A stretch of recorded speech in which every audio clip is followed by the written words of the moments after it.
I need to actually check on them. It's been a while now. I don't know what's happening in those paper bags. I'm hoping they're not rotten. Good morning and welcome to day 11. We are going to just do some stock taking for now and go around the patch and make vocal notes of what still needs to happen, so that at least I have an idea.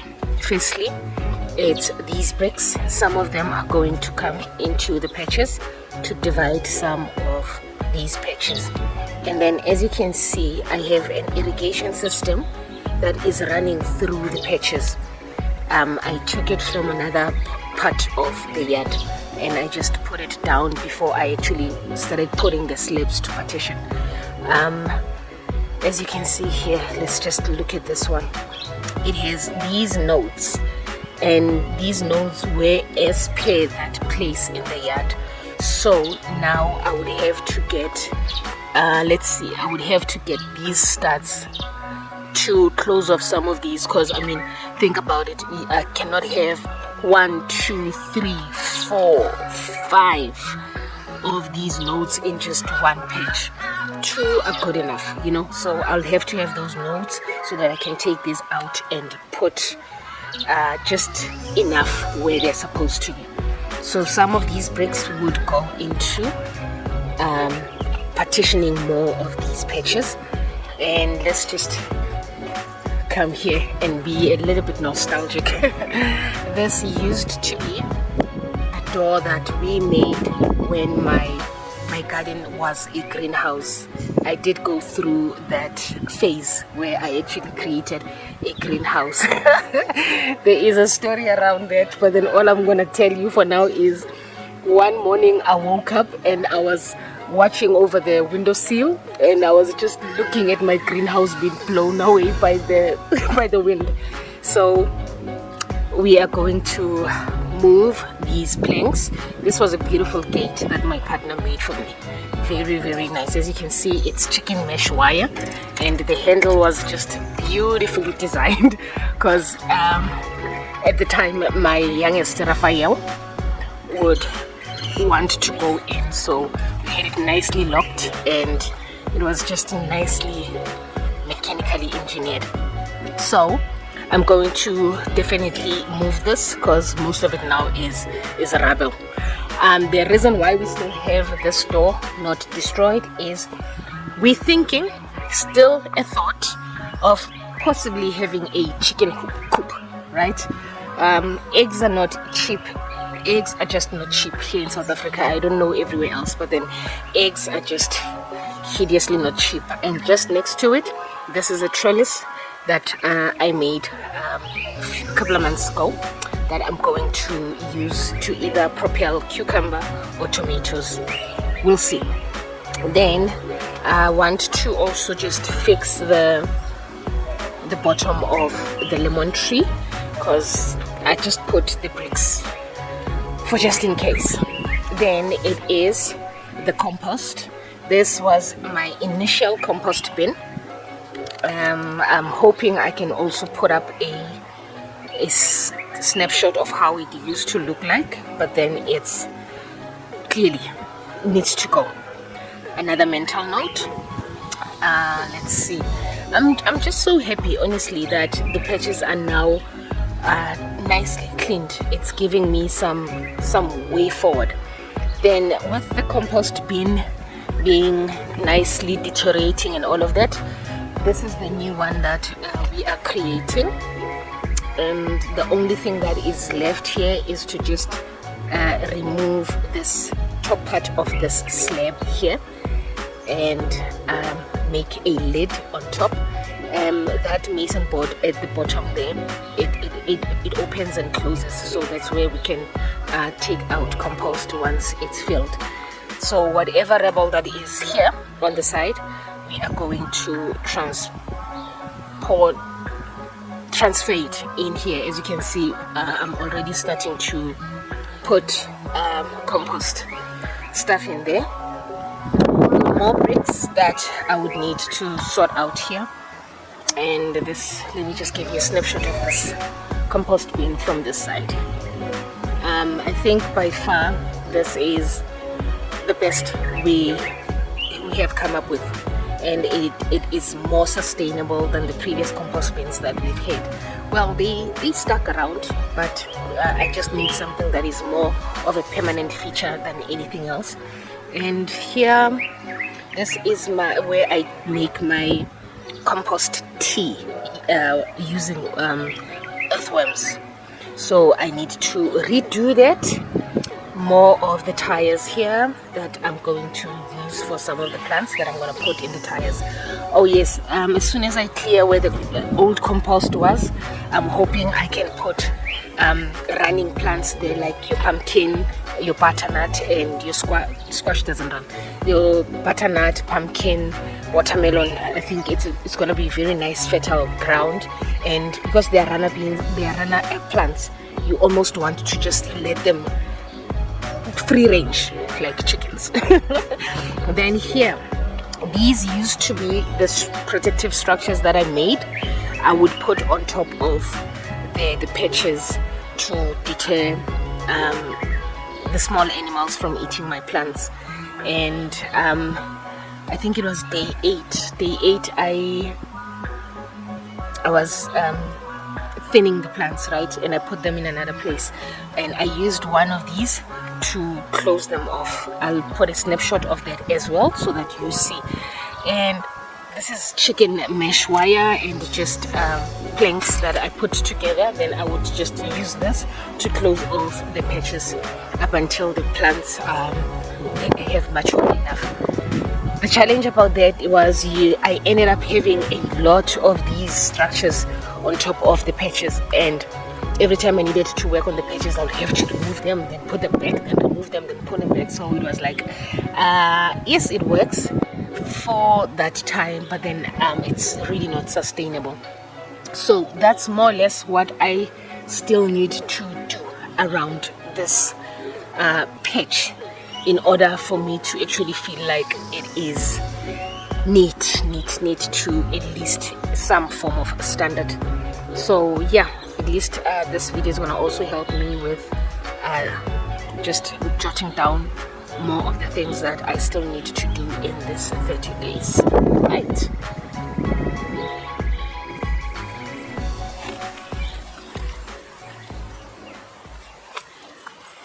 Hello, it's day 11 today, and I woke up feeling a little bit overwhelmed, and I'm guessing it's because, first of all, there was a lot of elbow grease work that I had to do yesterday to finish off the patches, sorry. And by the time I went to sleep, there was such a huge relief to just come to this point. Now that the patches are clean, it's almost giving me a baseline to actually start working the food more than anything. And I'm really very happy and grateful for that. And I think the overwhelm came from, first of all, the body really feeling the work, because whether you like it or not, working in a garden, it's more, if not more than going to the gym. Honestly, guys, it's just one of those things, and for me, it's one of the ways that I actually keep within my weight. And yeah, so by the time I went to sleep, I was pushed, as in like tired, and I had a very beautiful sleep. I really slept like an old woman. I'm not gonna say I slept like a baby. And then I woke up this morning, and there was just the sense of overwhelm, and I think it's coming from knowing that I still have 20 more days to go in this challenge, and it seems still a lot far ahead, but then at the very same time there is 10 days that I'm already done with. So the overwhelm was more of, it almost feels like I'm at a crossroad. There is a clear understanding of this has to be done. Whether I do it to document it or what, I mean, it's something that I really love to do, and it has to be done. But then, I mean, at the end of the day, there is overwhelm, whether I would like to acknowledge it or not. And there was a sense of I would really love to just take a break for 3 days, but I'm also understanding that I would love to keep to my own word and do that which I set out to do, that which I intended to do. It's not easy, but it is something that is doable. And if there's one thing that I definitely know about myself is I am not lazy. I'm just one of those people. I don't know. I'm not lazy. I'm not lazy. If something has to be done, I do it. But then, burnout is burnout. Overwhelm is overwhelm. You just get to that point. So today for day 11, I'm really honestly going to take it very slow. I'm actually thinking of probably starting with the seedlings, because also it's been almost 3 days now that I put the soil in the potting trays, and it's just sitting there. So I might as well just maybe start with the seedlings. There's a lot of seedlings that I have to go through, and when I say a lot, I mean a lot. There is more than, I think, 50 different seeds that I need to start planting. So I am not going to sit here and say I'm going to finish all of them today. I would love to, but then I'll just see how far it goes. And I think this is the reason why I'm actually feeling the overwhelm more than anything. I'm feeling the overwhelm because I know that once I start putting the seeds in the trays, that's when the real work starts. Because immediately the plants start showing signs of growth, then I would have to tender to those plants up until maturity, up until we get to eat. And I'm very thankful for that. I really am. It's moments like this that I really admire and feel so hard taken about those who actually are farmers, because it's not an easy work. It's not an easy job. Honestly, it's not an easy job. And at the end of it, the rest of us, we find ourselves at supermarkets, at shops, and we're just buying this grocery that some people actually labor hard for. And whenever I drive and I see a huge field of corn being planted, understanding that the end product of that corn is going to be the maize that I use in my household, it really gives me a sense of gratitude to just be so thankful to know that we tend to underestimate how there's people out there that are doing everything or are doing things that are actually making our lives easier. And you actually see, just hold on a second, my coffee is here. You want to say hello to the people? Hi, but YouTube is gonna ban me. You coming in here with your unnecessary chest. Thank you so much. Coffee for me. That's my eldest. Yeah, as I was saying, yeah, you become so grateful when you actually just take a step back to realize how all of this is done. And I'm not sure if this audio is going to be audible enough, because like there's some wind around here. Please pardon me. Yes, I was talking about, before I got to the gratitude of the farmer. Maybe I should do a voice over that. But then I was speaking about where the overwhelm is really stemming from. It's really stemming from understanding that once these seedlings sprout, those are going to be my babies as well, and I'll have to tender to them up until we get to to the abundance of it. And anyone that has ever planted seeds and taken care of seeds will tell you it's not a walk in a park. It is not a walk in a park. And yeah, that's definitely where the overwhelm is stemming from understanding that from here onwards, there's no turning back. And for the past year, I was very relaxed around it. I would put a plant here and a plant there, and it was not really something that was on top of my head, because I was just nicely heavily pregnant. So I was mostly just doing it because it was something that I honestly enjoy and truly love, you know. But then years prior to that, I have been diligently doing it like you wouldn't believe. Um, Anyone that has been with me on YouTube for, let's just say, plus minus 6 years would know. There is videos from, I think, about 4 or 5 years ago, when my patch was actually still very small. It was just 2 rows of 8 to 15 patches, and that's just basically how the whole documenting of the gardening part to my YouTube channel started. Then like I said, I stopped. I didn't stop planting and growing food. I just stopped content on YouTube. Hence, I'm back now. And yeah, so yeah, I guess that's exactly where the overwhelm is coming from. From just understanding that once I start seeding the seeds, that's where the real work starts. Yeah, all of this, what I have been doing up until this point for the past 10 days, it has been work, but then it hasn't been the real work, because most of it was mostly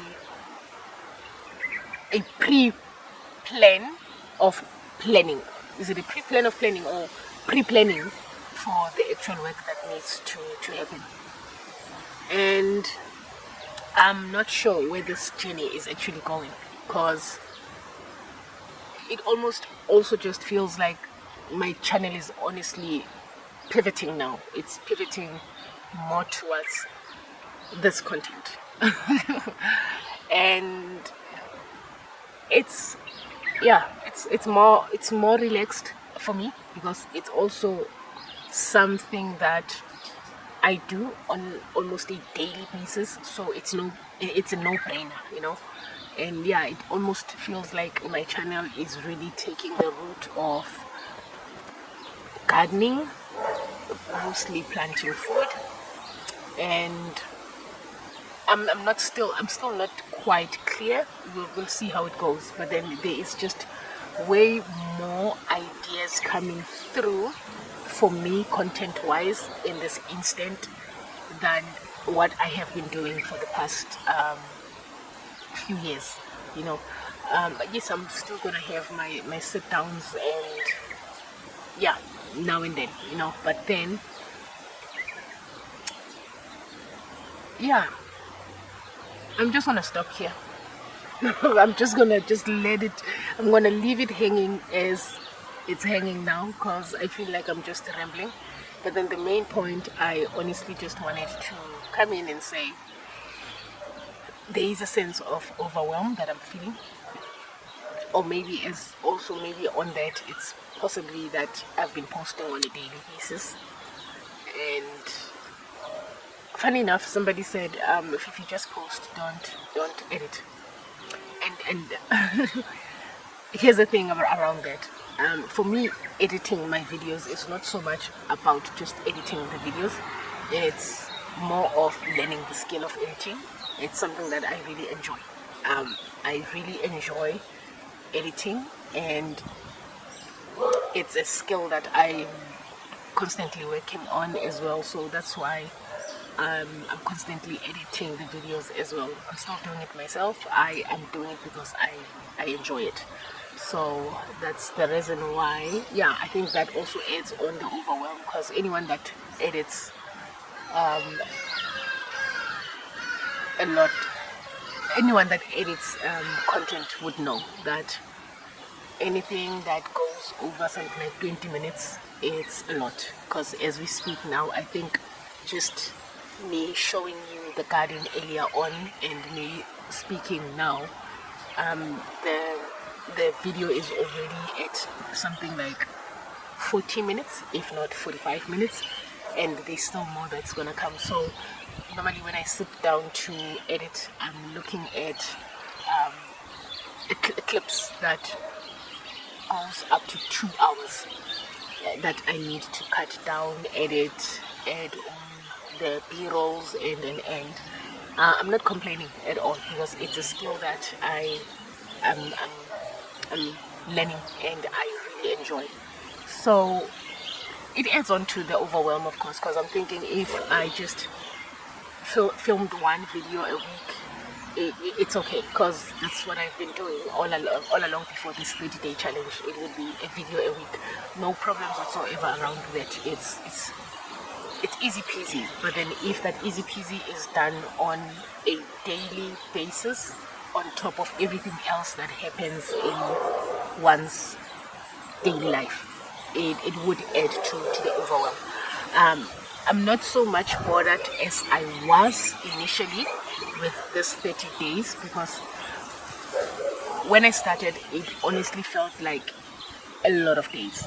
But then I'm sitting here today, we are on day 11, and I'm like, okay, clearly we're getting somewhere. And why am I not looking at the camera? And it's not so intimidating as it was when I initially started. Is the excitement still there? Yes, the excitement is still there. It's just there is a sense of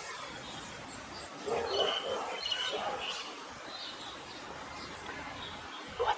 I'm looking for a word. There's a sense of, yeah, it is overwhelm.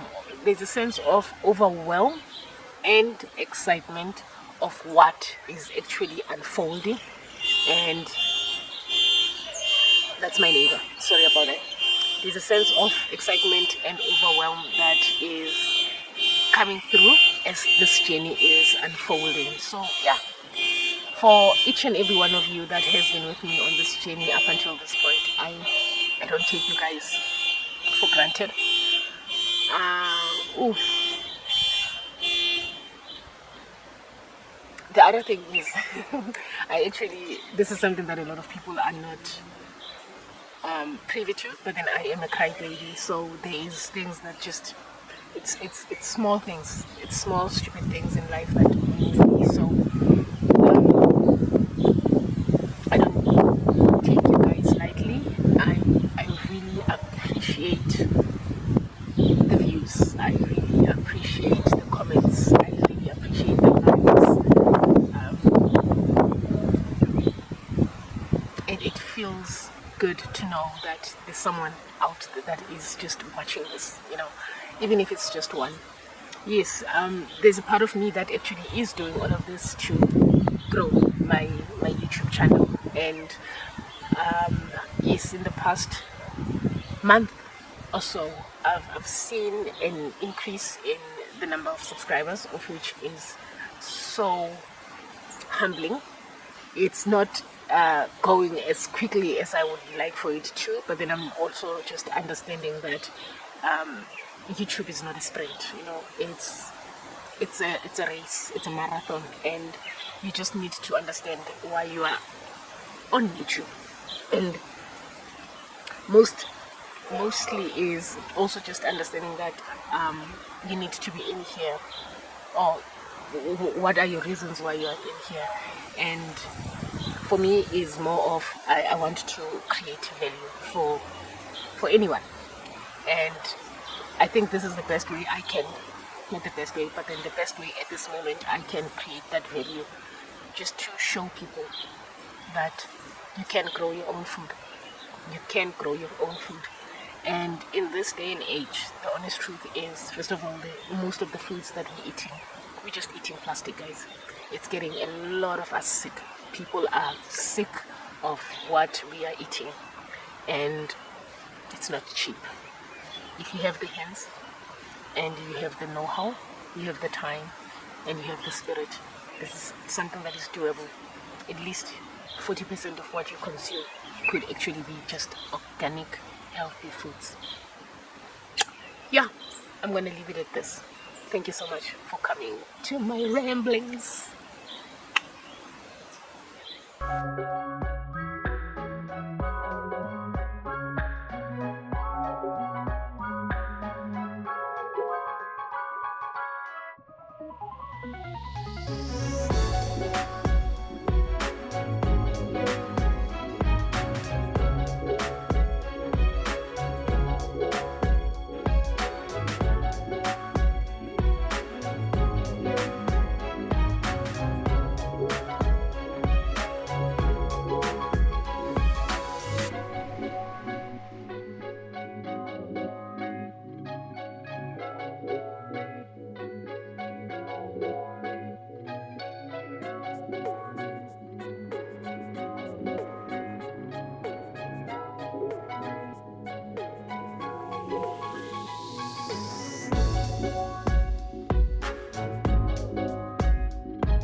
If you have come this far in this video, I really want to thank you very much. Yes, it was definitely one of the most challenging days in this challenge ever since I started.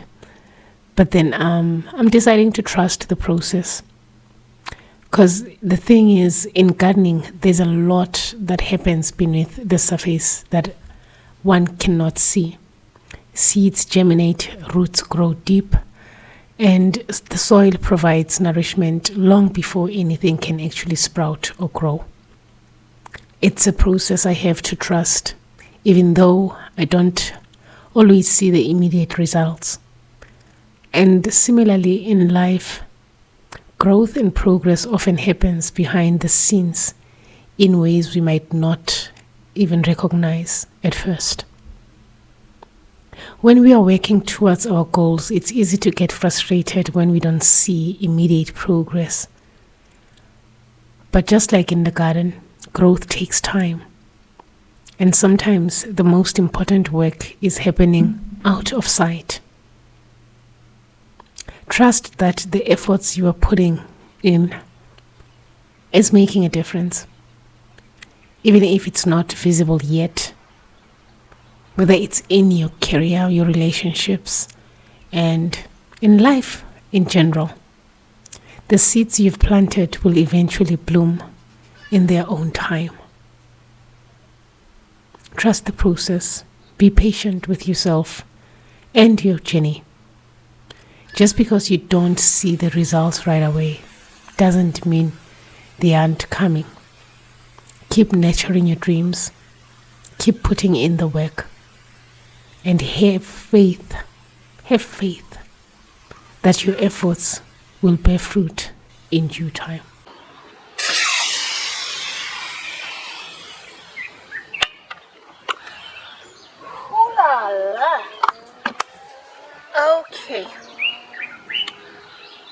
I am done for the day. This concludes day 11, of which it was actually the most important day in this whole journey, because I mean, if we don't have plants to grow, what's the use of actually cultivating the vegetable patch? So I'm very happy, I'm really very happy that I managed to actually seed all the plants. I'm still short of strawberry, which I'm going to get in a few days, and sweet potato and potato. I am busy cooking it in the house. Sorry. What I normally do is I would take old potatoes, put them in a brown paper bag, and put it in a dark place which is a little bit warm, so that they start sprouting. Then from there, once it starts showing we call it ears, I think it's ears, right? Once it starts showing the ears, then you can plant it. So those I'm busy with in the house. I need to actually check on them. It's been a while now. I don't know what's happening in those paper bags. I'm hoping they're not rotten. And the whole idea around that is potato seedlings are quite expensive. Like, that's the one seedling that is out of the range of all the other seedlings.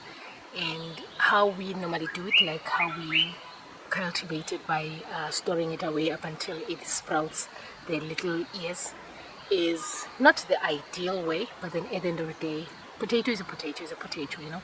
So those are the three that I still need to sort out: the strawberry, the sweet potato, and the potato. Another thing about the potato is, in your garden, when you are planting your vegetables, you want to almost seclude it from the rest of the other plants, because it has a disease. I forget the name of the disease that the potato plant might actually carry, and once that transfers to other plants, like literally you would have to start everything from scratch. Like literally you just have to start your garden from scratch, because it's one of the most vile diseases that it carries. So ideally, when you have your potatoes as part of your vegetables, you would want to keep them separate from the rest of the veggies and keep an eye on them.